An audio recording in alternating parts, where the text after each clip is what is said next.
To Korea now. The South Korean government today issuing an emergency air raid warning, not about bombs or missiles, but about balloons. North Korea appears to have made good on its threat to send rubbish over the border. In what now appears to be an ongoing operation, North Korea has sent more of its trash-carrying balloons across the border to South Korea. Hi everyone, and welcome to another obscure Asian story. In May 2024, the residents of South Korea were greeted by an unexpected but initially delightful sight. Hundreds of balloons were seen across the sky. But this fun sight quickly turned into something else. As the balloons fell, so fell its contents. They were filled with trash. Promptly, authorities cautioned the citizens to stay inside. It was later discovered that these balloons were an unusual form of assault from North Korea. This wasn't the first instance of such an attack from the north. Back in 2016, similar balloon activities from North Korea had resulted in damage to cars and other properties. However, there had been a lull in these types of attacks until this year. The latest attack, which started in May, involved more than 260 balloons loaded with trash being dropped in South Korea. The large armies of North and South Korea often confront each other across the military border line, with North Korea regularly issuing threats against its southern neighbor. However, North Korea grew tired of balloon assaults from the south. South Korean activists have previously sent balloons carrying not only anti-Pyongyang leaflets, but also cash, prohibited media content, and even choco pies, a snack from South Korea that's not allowed in the north. In May, an activist group based in South Korea said it had launched 20 balloons carrying leaflets criticizing Pyongyang and USB sticks filled with Korean pop music and videos across the border. As a result, since the night of May 28th, North Korea has been sending numerous balloons filled with garbage and waste over the heavily guarded border between the two countries. South Korea's military stated it has no intention of shooting down these balloons due to worries about causing damage or possibility that they might contain hazardous materials. Shooting at balloons near the border could also provoke a response from the north during a period of heightened tension. South Korea's President Yoon Suk-yeol has adopted an increasingly tough stance as North Korea has escalated its aggression. While experts believe the likelihood of a full-blown conflict between the two is low, there is now a greater chance of more confrontations. Seoul's military reported that North Korea had sent hundreds of balloons filled with bags of trash, including cigarette butts, pieces of cardboard, and plastic, over the border and threatened to retaliate if the provocations did not cease. Seoul did not dismiss the possibility of responding to the balloons by restarting loudspeaker propaganda campaigns along the border with North Korea. Hours later, North Korea announced it would stop the campaign. Kim Kang-il, a North Korean vice defensive minister, said in a statement published by state media, "We made the Republic of Korea clans get enough experience of how much unpleasant they feel and how much effort is needed to remove the scattered waste paper." He cautioned that if South Korean activists again sent balloons carrying leaflets criticizing Pyongyang, North Korea would retaliate by sending more balloons loaded with trash, hundreds of times the volume of the South Korean leaflets found in the north. South Korea has labeled the balloon and GPS jamming activities of its nuclear-armed neighbor as senseless and low-grade. However, unlike the recent flurry of ballistic missile launches, this trash dumping campaign does not breach United Nations sanctions on Kim Jong Un's secluded regime. In 2018, North and South Korea made strides with their comprehensive military agreement, which created buffer zones along their borders where military operations were prohibited. But in the years that followed, the North tested boundaries of the agreement by flaunting its missile testing and nuclear capabilities, while the South elected a president favoring a more aggressive approach.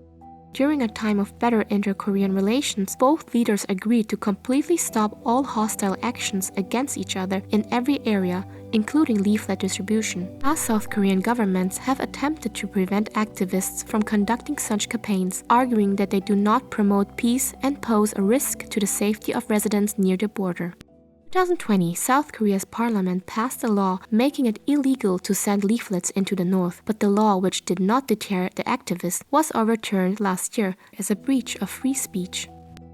조선노동당 중앙위원회 부부장 Kim Yo-jong, Kim Jong Un's sister and one of the Pyongyang's main spokespersons, ridiculed South Korea for complaining about the balloons, stating that North Koreans were merely exercising their right of free speech.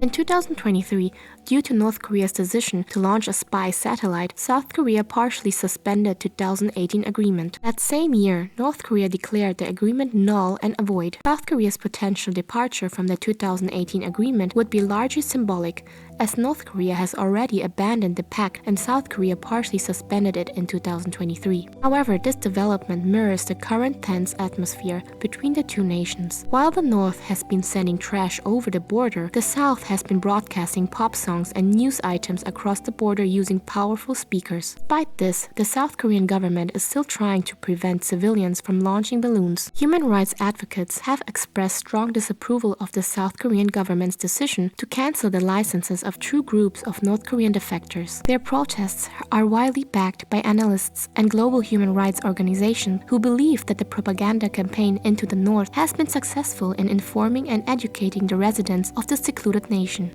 The Unification Ministry in Seoul revoked the operation permits of the two groups, stating that the defectors' regular release of balloons carrying propaganda leaflets, memory sticks with TV shows and movies, small amounts of rice, and dollar bills only serve to seriously obstruct unification efforts.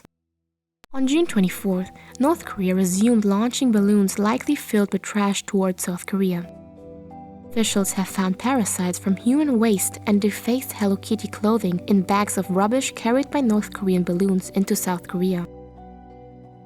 Pyongyang has released more than 1,500 waste-carrying balloons across the border since May, in retaliation for a leaflet campaign sent northwards by critics of North Korean leader Kim Jong Un. Analysis of some of the balloon packages detected roundworms, whipworms, and threadworms in the soil. Chance of infection from the parasites in the packages is low, according to South Korea's Ministry of Unification. The balloons also carried Western clothes donated from the South, including items featuring Mickey Mouse, Winnie the Pooh, and Hello Kitty characters. The waste sent by the North Korea also revealed the country's poor economic state and highlighted the adversarial stance against South Korea. The soil was probably infected with the parasites because human feces was used instead of chemical fertilizers in the North. North Korea says the balloons are retaliation for a propaganda campaign by North Korean defectors and South Korean activists. The effect was felt across the country. Takeoffs and landings at South Korea's Incheon International Airport were also disrupted because of balloons launched by North Korea filled with refuse. One balloon landed on the tarmac near Passenger Terminal 2, and the 3 runways at Incheon were temporarily shut down. Both parties had effectively already distanced themselves from the pact. The latest announcement simply formalizes what was already a reality. Once the agreement is officially suspended, though, there could be an increase in more aggressive actions at the country's border, including South Korean broadcasts of music and propaganda and military drills. In the past, North Korea has shot at loudspeakers playing K-pop music from the South. North Korea's action and South Korea's decision to withdraw from the 2018 agreement show how entrenched the two are, suggesting that neither is currently interested in renewing peace efforts. North Korean officials have long been annoyed by balloons from the South carrying banned political information and cultural items. These packages are usually sent by North Korean defectors or activists aiming to incite resistance. North Korea is highly sensitive to any external attempt to undermine Kim Jong-un's total control of the country's 26 million people, most of whom have little access to foreign news. Kim Jong-un doesn't want his people to know about the relative deprivation and the quality of life in the free world. He is more afraid of BTS than US nukes, said Victor Cha, a Georgetown professor of government. North Korea is almost entirely isolated from the rest of the world, with strict control over what information enters or leaves. Foreign materials, including movies and books, are banned, with only a few state-approved exceptions. Those caught with foreign contraband often face severe punishment. I was born and raised in a small village in North Korea. Due to my country's poverty, I was forced to do unpaid labor from my young age. Earlier this year, a South Korean research group released rare footage that it claimed showed North Korean teenagers sentenced to hard labor for watching and distributing K-dramas. Trash balloons add to the antagonistic actions that the two sides have taken since reconciliation efforts failed in 2019. They are also the latest examples of balloons being used as part of an offensive by one country against another. In 2022, North Korea even suggested that balloons flown from South Korea had caused a COVID-19 outbreak in the isolated nation, a highly questionable claim that appeared to be an attempt to blame the South for worsening inter-Korean relations. In a recent statement, Kim Yo-jong, the powerful sister of North Korean leader Kim Jong Un, confirmed that the North sent the balloons to fulfill her country's recent threat to scatter mounds of waste paper and filth. Even though Kim promised that the attacks would stop, the new launches came days after North Korean leader Kim Jong Un and Russian President Vladimir Putin signed a major defense deal that observers worry could embolden Kim to direct more provocations at South Korea.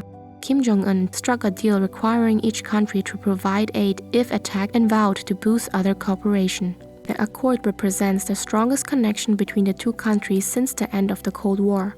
The US and its partners believe North Korea has been providing Russia with much-needed conventional arms for its war in Ukraine in return for military and economic assistance. Finally, in reaction to North Korea's earlier balloon campaign, South Korea's military redeployed gigantic loudspeakers along the border for the first time in 6 years and resumed anti-North Korean propaganda broadcasts. Broadcasts reportedly include hits by K-pop sensation BTS such as Butter and Dynamite. It seems that North and South are at each other's throats again, as has often been the case in the past, with no immediate prospects for improving their relationship. I hope you enjoyed this video. See you next time and thanks for watching!